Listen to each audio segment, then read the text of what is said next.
Hey everyone, welcome back to my channel. I've been gone for, I know, about a couple weeks now, maybe 3 weeks or so. I had some things going on these past few weeks. Not really going to get into it other than I will share that one of the biggest reasons of my absence is because of my goat. I've been taking care of, my mom and I have been taking care of him. Sorry, I had to turn it off for a second because my mom was playing something in the background and I don't want to be flagged.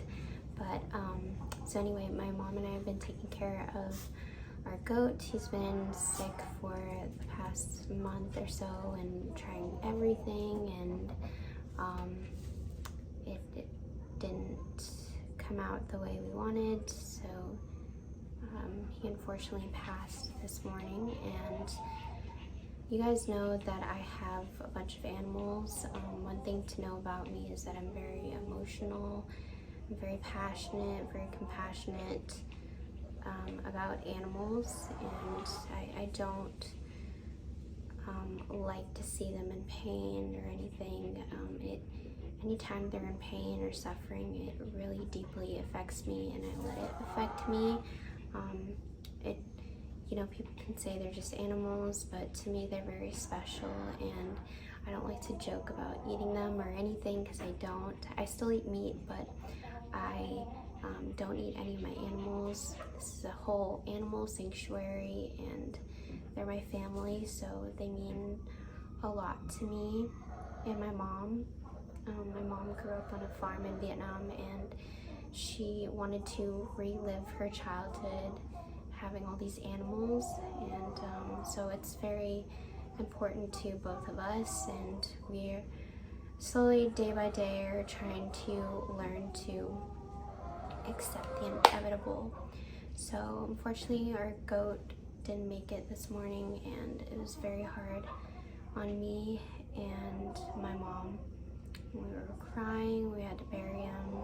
I called in sick today for my work just to help my mom and just kind of cope.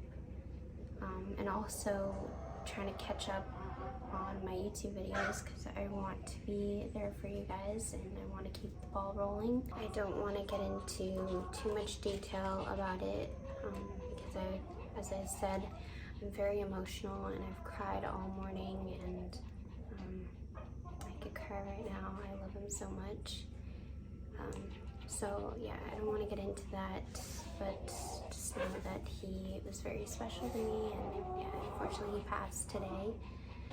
So today's video is going to be another Accutane video. I wanted to make a video. I'm kind of way past the date where I want to post this video, but that's okay. I'm trying, because there's a lot of things that have been happening, and I'm trying to work around that and keep my mental health. So I wanted to make a Accutane video because people, I believe, know me from all my Accutane content, and the subscribers that subscribe to my channel are, I believe, is mainly for my Accutane content and my acne content.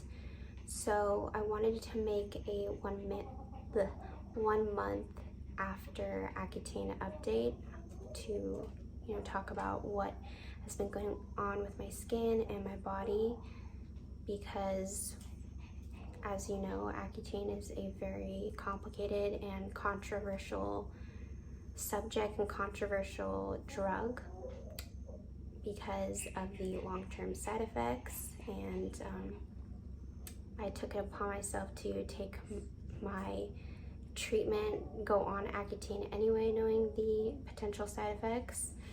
So because I opened a can of worms, I want to continue sharing my experience and sharing my journey with you guys. that's what I want to do because I know it helps, and I know it helps me. It helps you guys and it helps me.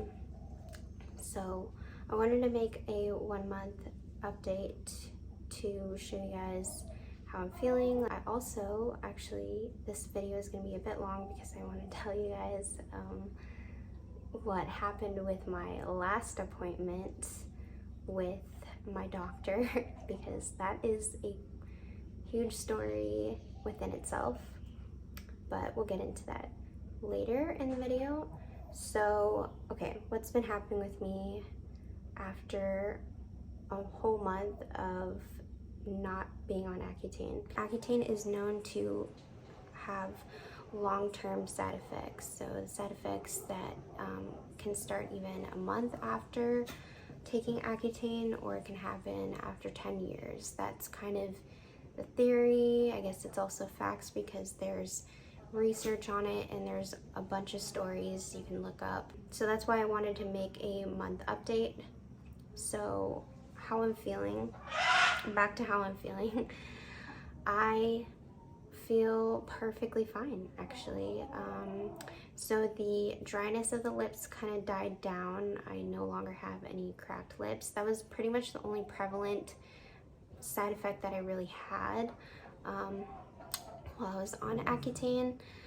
I have a couple breakouts. Actually, I only have 2 this past week, and it's very little. I have one on my body right here. I'll show you pictures of it, and I have one right now on my forehead.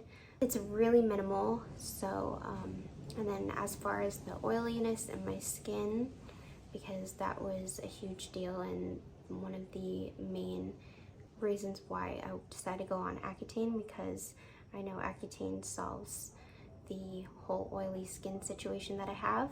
So I don't have oily skin so much anymore, actually at all. It totally fixed the problem. Accutane totally fixed the problem.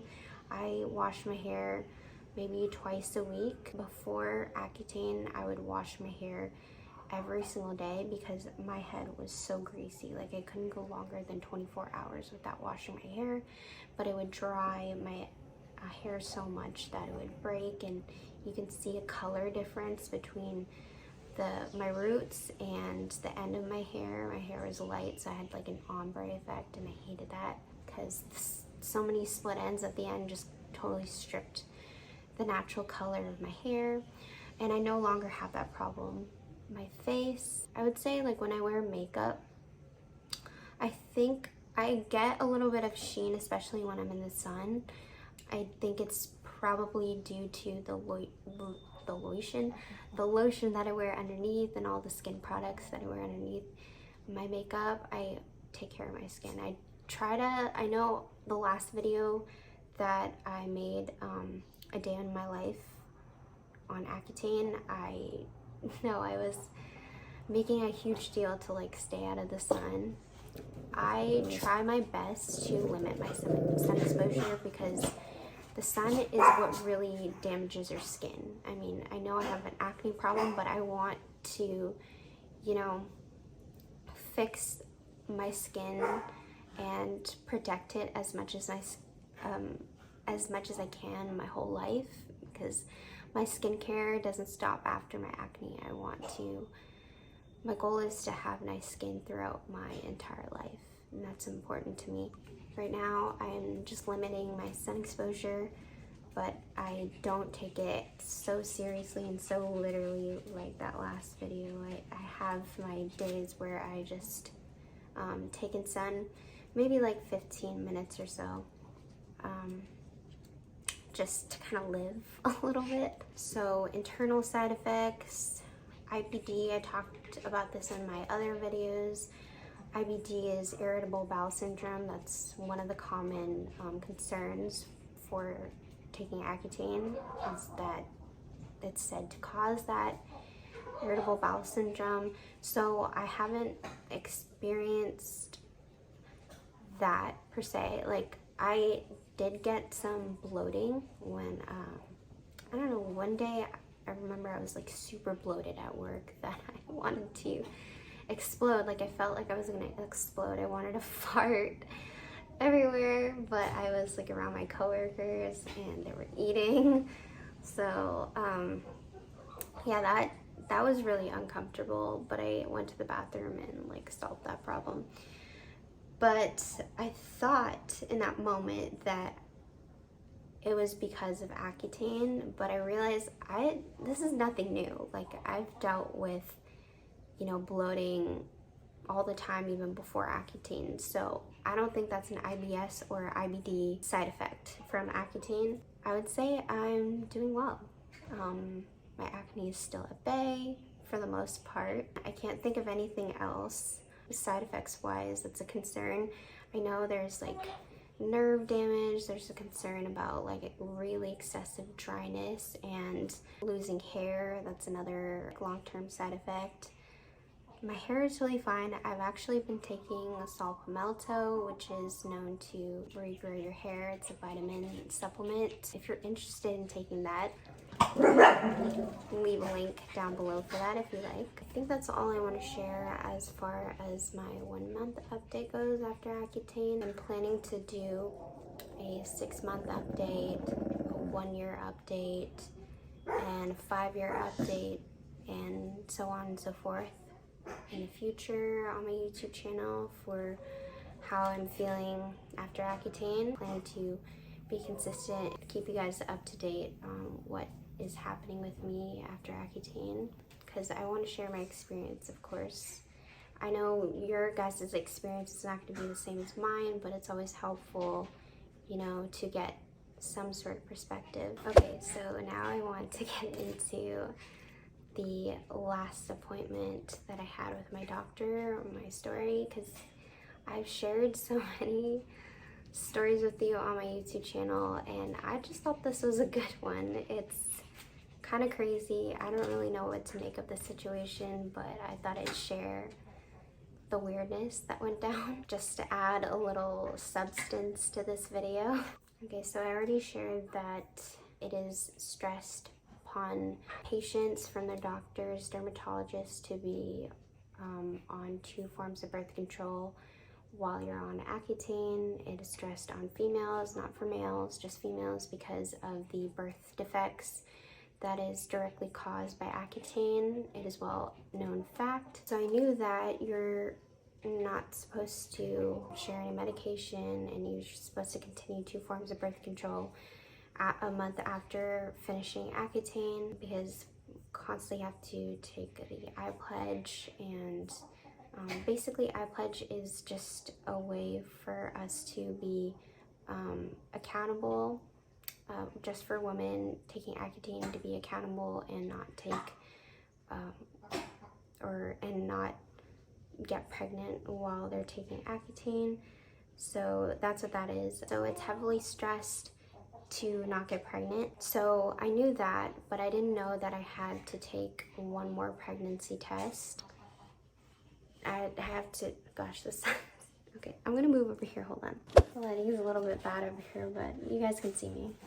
So at least if you can hear me, that's the most important part for me, I think. So I didn't know I had to take another pregnancy test. I thought I can just have my last appointment and be done, but my doctor said that I have to have 1 more appointment a month after my treatment is finished to take another pregnancy test, just to make sure that I'm in the clear and I'm not pregnant, so long as the medication is still in me. You can imagine I wasn't surprised, but I just didn't know that I had to do that. So 2 months ago, when I finished my Accutane, my doctor gave me the option of doing a televisit or an in-person appointment. And a televisit is basically just a FaceTime call with the doctor, and I've done that a couple times due to COVID and all. It's pretty nice because you can just be home, of course, and not drive to the appointment. I picked the televisit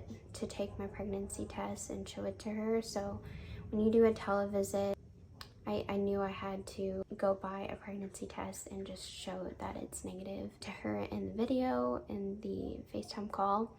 So I chose that out of convenience, because all I'm doing in the appointment is just taking a last pregnancy test. My doctor is 45 minutes away from my house. So I just thought it was convenient. She doesn't really need to see my skin and stuff. So I just thought, yeah, I can just go get a pregnancy test and then take it at home and do all that stuff. Anyhow, 2 days before my appointment, my scheduled appointment, my coworker asked me if I still wanted to do a photo shoot with him because we've been talking that month about this photo shoot, and he just wanted to ask me if we're still on for it, if we're still doing it. By the way, if you follow me on Instagram, you'll see most of my, or actually some of my pictures that are professionally, like they're more professional looking. Those are done by my coworker.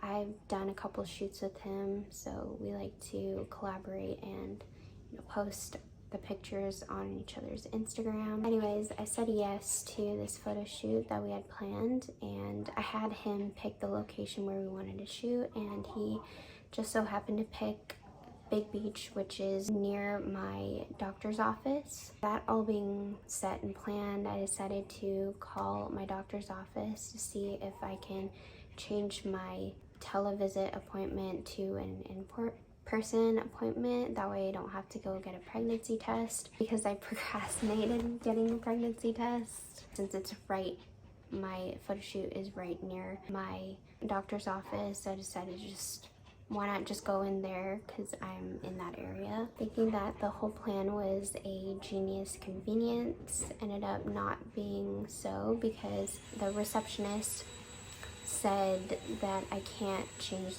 that appointment, which was really weird. I mean, you would think it shouldn't be that hard, or it shouldn't be that big of an issue to make my televisit appointment into an in-person, because an appointment is an allotted time to be with that doctor, to have a one-on-one, and I don't really see the reason why it was that big of an issue, because I set that time to have her attention. It's not different from being in person and being behind a camera. I don't know what the whole deal was, but the receptionist said no to me. She told me if I wanted to do that, then I have to reschedule, and I decided to keep my appointment because I wanted to get it out of the way, because it's just ridiculous having to plan all that anyway, especially with I have like a fluctuating schedule with my work and stuff, so I was just like, I already have this day off anyway, so might as well just keep it. Some details I forgot to include in my story that I think are really helpful to understand is, so my original appointment with my televisit with my doctor was at 12:15 p.m. and I scheduled to do a photo shoot with my coworker from 7 a.m. to 9 a.m. because my coworker had to work at 11:30, and it's more convenient for him to do a photo shoot in the morning because he doesn't have somebody to like hold a screen and deflect the light, so it's so much easier to control the lighting in the morning, and he's an early bird, so that already worked out. From 9 a.m. to like 12, that gave me some time to go to Walmart and get a pregnancy test and take it, and then sit in my car and show it to my doctor and stuff like that. Walmart is 20 or 30 minutes away from the Big Beach location, but the only reason why I wanted to go there was because Walmart, I think we only have one Walmart on the island, and that is the only place I know where they sell really cheap but accurate pregnancy tests. So for future reference, if anybody wants to purchase a cheap but accurate pregnancy test, I won't be needing one, but they're 88 cents at Walmart. It's pretty cool for one little test. Anywhere else, because I purchased pregnancy tests for Accutane before, they're like $15 at Safeway for 2. It's just crazy price for just something that's not really important to me because I'm negative. I mean, who wants to pay $15 for 2 pregnancy tests if you can get one that's just as accurate for barely $1? So yeah, Walmart. And I also conveniently, I'm saying that sarcastically, but I conveniently left my water bottle at work the day before my appointment, and I work at Costco, is like right next to Walmart, so it was perfect for me to go to Walmart and handle all my business there. Another detail I forgot to mention, I also asked my mom to carpool with me the day of my appointment. I know convenience is like a huge common theme in this story. My mom just so happened to have an appointment with someone to sell her speakers. She was trying to sell her speakers on Craigslist, and this guy contacted her, and it just so happened that she had made an appointment with him in Kihei, which is again near my photo shoot location. This detail is going to be relevant to my story somehow, I promise. So when I went to Walmart, I left my mom to talk with the guy. I came into Walmart and I got the test, took it in the bathroom, and oh my gosh, it's probably like one of the most disgusting things I ever had to do in my life. Mind you, I was on my period at the time, so yeah, it was double the disgustingness.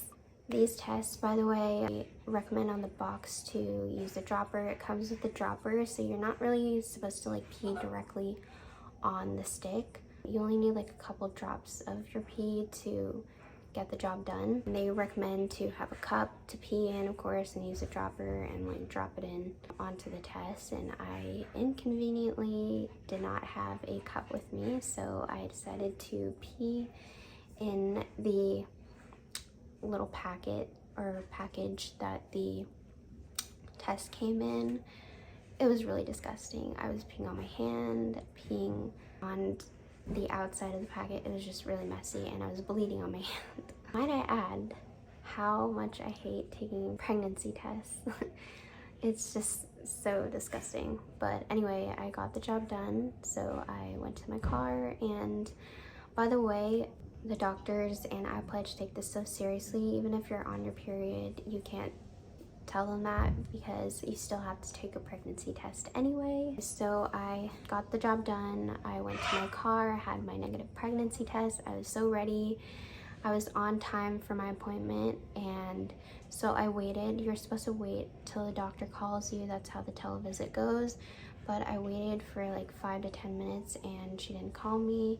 I've done this before, so I know how it is. She didn't call me, and so I called the office just to see what was going on, and the receptionist right away was like, "Oh, Cassandra, I was about to call you actually to tell you because you called yesterday asking if you can have a in-person appointment, and I just so happened to have cancellation at 3:45 today. Would you like to come in?" And I told her no, because for one, I just took the test, and also I can't, like, I have to feed my animals. I have stuff to do in the afternoon. Even though I have a day off, I have stuff to do. I told her, "Is there any way I can just drop it off? I have the test with me." And she asked me to take a picture and send it through the patient portal, and I couldn't do that. I told her I couldn't do that because I've done that before, and I don't know, I had like technical difficulties. It doesn't work out, and I was already gonna head to Kihei and go pick up my mom. I'm already planning to head in that direction just to go pick up my mom, and so it's not that big of a deal for me to just drop that off at the office. I mean, it's like real proof and evidence that I'm not pregnant. Like, might as well just give the whole thing to them, then just take a picture, right? And in between that time, like, this whole conversation, me talking, going back and forth with this receptionist, it was like a whole 30 minutes, and I already took the test. The test was sitting for like 30 minutes. I was going back and forth with her because, for one, every question that I asked her, she had to go and put me on hold and go check with the doctor or the nurse, and so that was taking a lot of time. But then she finally said, "Yes, you can come in and drop it off." So I'm driving. I already picked up my water bottle from Costco. I drive back to the office, and here I get to the door and I ring the bell, and because they changed their policy for the Delta variant, Anyway, so I ring the doorbell and the receptionist came, asked me a bunch of questions, and took my temperature, and I wasn't prepared to come in. I'm like, usually they do that before I come in, but I wasn't planning to come in. I just handed her the test. I'm like, here's the test, and she's like, come on in, after she took my temperature. I'm like, okay. So I got in the room, and then my doctor peeked out, and she's like, come on in, Cassandra. I'm like, okay. And then I was supposed to drop off the test, so I just, thinking that I was supposed to just drop off the test, that was the plan, I just handed it to her, and then she looked at me and asked, like, how long did you take this test? And oh, by the way, I'm sorry for not answering your call. She never gave me an explanation as to why she didn't answer my call, so that already was weird. And then she asked me how long I took the test, and I was like, well, for going back and forth with the receptionist and driving for 30 minutes, it was an hour ago. I took the test an hour ago. And she's like, that's too long. After a certain time, it starts to be not accurate, so can I have you take another test? And I was like, oh my god. Luckily, I only paid like 90 cents for this whole thing, and I told her that. She's like, what? They sell pregnancy tests for 90 cents. I'm like, yeah, future reference. But yeah, so she told me to throw it away. I'm so glad I did not spend $15. But yeah, she had me take another pregnancy test. So I ended up having to go pee and bleed on my hand yet again. And mind you, I already took a pregnancy test like an hour before, so I didn't really have that much pee. And I'm just like sitting in the bathroom squeezing my pee out, and I'm already peeing on my hand. These are the times where I wish I was a guy, because for one, I can pee easier in a cup. I hate taking pregnancy tests because I pee on my hand and it's just disgusting. Like, it's literally impossible. Like, I can't pee anywhere like a guy can. I always have to go to the bathroom and pee like a lady in a toilet bowl. But if I were a guy, I wouldn't have to have my period and pee and bleed on my hand. I wouldn't even have to take these pregnancy tests when I'm on Accutane. So I like being a girl, but you know, it would be nice to have those qualities, those benefits. But anyway, yeah, I had to take another pregnancy test. I don't know what that whole situation was. That was absolutely ridiculous, and the fact that I'm explaining exactly what happened, I mean, as I'm explaining it, it just sounds even more ridiculous saying it out loud. But yeah, that's what happened. Yeah, that was my whole story. I really don't know what to make of the situation. It was just weird, but I'm completely done with Accutane. So yeah, negative pregnancy test. I'm good to go, and I'm totally fine a month later. So yeah, knock on wood, that I'm going to be continuing to be okay. I'm planning to share more. That's gonna be it for this video. I hope you liked it. If you did, definitely give it a huge thumbs up. Comment down below, of course, if you have any questions for me. Always DM me. If you want to keep in touch with me on a personal level, I'll always be happy to answer. I'll answer as much as I can, or when I have time. I hope this was helpful to you guys. Hope you have a great rest of your day. Definitely subscribe if you like my videos and you like to see more. Thank you so much for 1,000 subscribers and counting. You guys are awesome. I'm so glad I'm making an impact on you guys in some way, in a positive way. I hope you have a great rest of your day, and I'll see you in the next one. Bye. P.S. I totally forgot to show you the date, because I always like to, you know, keep you up with the timeline of everything. But it is Friday, September 10th. I'm not really sure when I finish my Accutane, but you can check with my last video. I showed you the date in that video. I always try to keep you up to date and give you a timeline of everything that's been happening. So yeah, I think it's a little over a month already since that video since I finished Accutane. I try to, as much as I can, keep up with the time, but I'm kind of procrastinating and lagging, but yeah, I'm doing my best. Anyway, that's it. Bye guys.